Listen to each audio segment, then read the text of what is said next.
अब हम economic value edit की प्रॉब्लम पर मज़ीद बात कर लेते हैं। तो जैसे कि अपनी लास्ट वीडियो में हम एक प्रॉब्लम को सॉल्व कर रहे थे जो कि आदम कंपनी से रिलेटेड थी, जिसके लिए रिक्वायरमेंट ये थी कि कैलकुलेट करें इकोनॉमिक वैल्यू एडिट। और इस क्वेश्चन को सॉल्व करने के लिए, इस प्रॉब्लम को सॉल्व करने के लिए हमने कुछ वर्किंग्स ऑलरेडी परफॉर्म कर ली थी, जिसमें हमने कैलकुलेशन ऑफ नो पैट यानी net operating profit after tax की कैलकुलेशन को कंप्लीट कर लिया था, जिसमें 2009 और 2010 का हमारे पास नो पैट कैलकुलेट हो चुका था, जो कि 2010 का 4,740,000 रुपीज था, जबकि 2009 का 3,08,40,000 रुपीज था। अब इसी तरह से जो सेकंड स्टेप है उसमें हमने कैलकुलेट करना है adjusted capital employed on January 1 at January 1 हमने 1 जनवरी की बेसिस पर एडजस्टेड कैपिटल एम्प्लॉयड को कैलकुलेट करना है। यहाँ पे हम जो है फिगर को राउंड ऑफ करके थाउजेंड्स में लिख लेंगे, इसलिए हमने रुपीस इन थाउजेंड्स को ऊपर मेंशन कर दिया। अब एडजस्टेड कैपिटल एम्प्लॉयड को कैलकुलेट करने के लिए हम सबसे पहले कैपिटल लिखेंगे जो कि साल के शुरू में अवेलेबल है स्टेटमेंट ऑफ फाइनेंशियल पोजीशन के मुताबिक। तो अगर हम क्वेश्चन की तरफ आए तो यहाँ पे हम देख सकते हैं जो हमारे पास ये 5th पॉइंट है, इसमें कहा जाता है कि capital employed equity plus debt, इसमें इक्विटी और डेट दोनों शामिल है, पर the statement of financial position was 33,05,00,000 rupees, जबकि 2009 में है और 2010 में 37 मिलियन रुपीस का अवेलेबल है। हमने क्या करना है, इन दोनों अमाउंट्स को यहाँ पर मेंशन कर देना है। तो हम यहाँ 37,000 लिख देंगे क्योंकि हमने ऊपर फिगर को राउंड ऑफ किया हुआ है।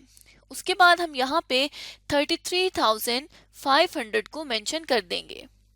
ये तो वो कैपिटल एम्प्लॉयड है जो फाइनेंशियल पोजीशन के मुताबिक स्टार्ट ऑफ द ईयर मतलब 1 जनवरी पर अवेलेबल है। अब हमने इसमें कुछ एडजस्टमेंट्स करनी है, तो जिस तरतीब से हमें ये एडिशनल इंफॉर्मेशन अवेलेबल है उसकी बेसिस पर हम इसको लिखते जाएंगे। तो यहाँ पे अगर देखें तो हमारे पास डाउटफुल डेट की प्रोविजन के मुताबिक लास्ट वीडियो में जो हमने एडजस्टमेंट की थी उसके मुताबिक जो अलाउंस आ रहा था वो सिर्फ 2009 में 2.5 लाख रुपए का, जिसको हम यहाँ 250 लिख देते हैं, इतना आ रहा था।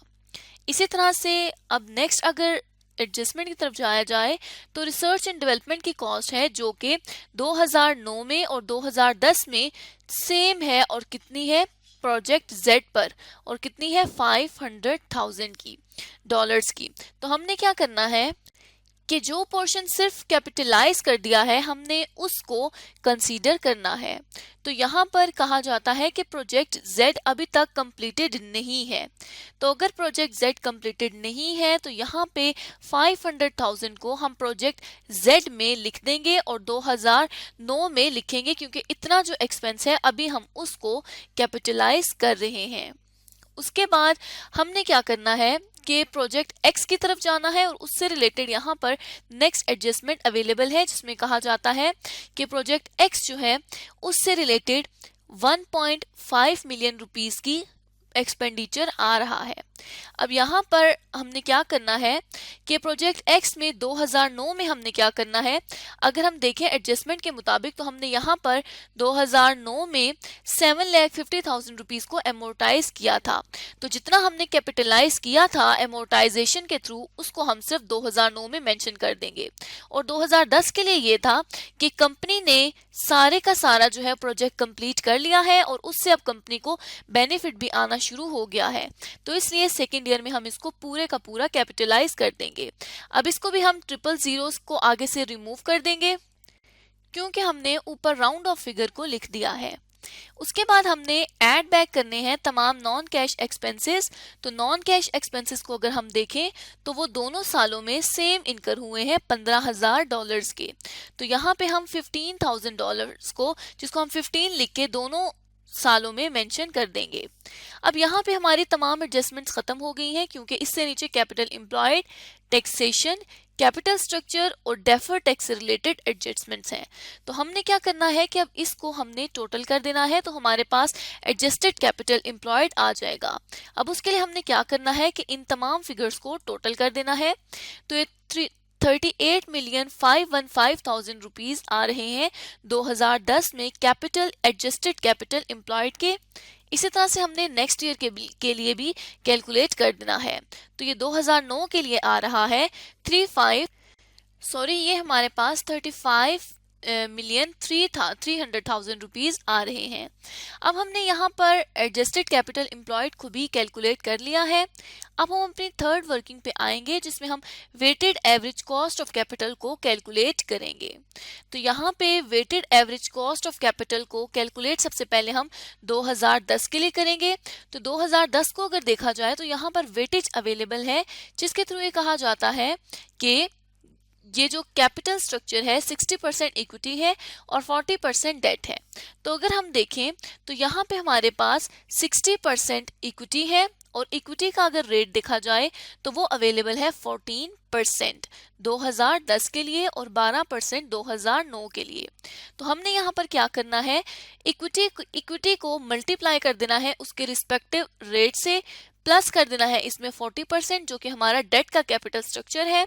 और ये डेट का जो रेट है वो यहाँ पर हम देख सकते हैं कि 5% हमें अवेलेबल है। Pre tax cost of debt was 5% in each year. दोनों सालों में pre tax cost of debt जो है वो 5% रहेगा। क्योंकि ये प्री टैक्स है तो हमने इसको पोस्ट टैक्स करना है। और टैक्सेशन से रिलेटेड हमें यहाँ पर इंफॉर्मेशन अवेलेबल है कि टैक्स रेट 25% का है। तो हमने क्या करना है कि 1 माइनस 25% को डेट रेट के साथ मल्टीप्लाई करके जो हमारे पास आएगा कैपिटल स्ट्रक्चर से रिलेटेड रेशियो उसके साथ मल्टीप्लाई करेंगे तो ये 9.9% की weighted average cost of capital जिसे हम वैक कहते हैं वो कैलकुलेट हो जाएगा। इसी तरह से 2009 में आए तो 2009 में हमें ये कहा जाता है कि यहाँ पर pre tax cost of debt 5% ही रहेगा, लेकिन जो एस्टिमेटेड कॉस्ट ऑफ इक्विटी है वो 12% है 2009 में। तो हम इस 12% के मुताबिक अब जो है इसको कैलकुलेट कर लेंगे जिसमें 60% इंटू 12% क्योंकि इक्विटी का जो रेट है वो 12% है प्लस 40% डेट का कैपिटल स्ट्रक्चर इंटू 5% जो है उसके बाद साथ ही हमने इसको टैक्स में जब टैक्स के थ्रू हमने इसको सॉल्व किया तो वो 8.7% weighted average cost of capital आ जाएगी 2009 के लिए।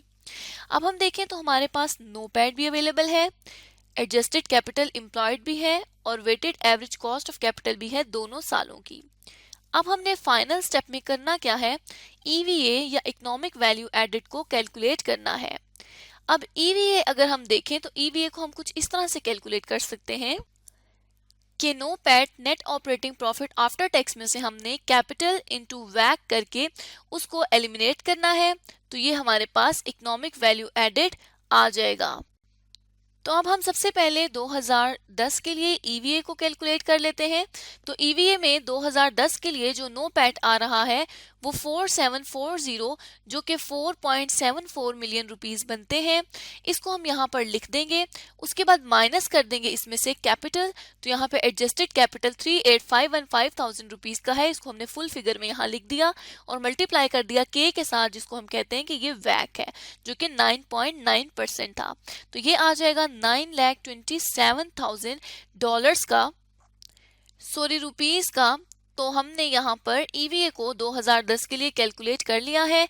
इसी तरह से 2009 के लिए भी हम ईवीए को कैलकुलेट कर लेंगे तो वो आ जाएगा 7,69,000 रुपीस। तो इस तरह से दोनों सालों का ईवीए हम कैलकुलेट कर चुके हैं और हमारे क्वेश्चन की रिक्वायरमेंट पूरी हो गई है। तो इस वीडियो में हमने जाना कि कोई भी ऑर्गेनाइजेशन अपनी कंपनी के लिए ईवीए को किस तरह से कैलकुलेट कर सकती है।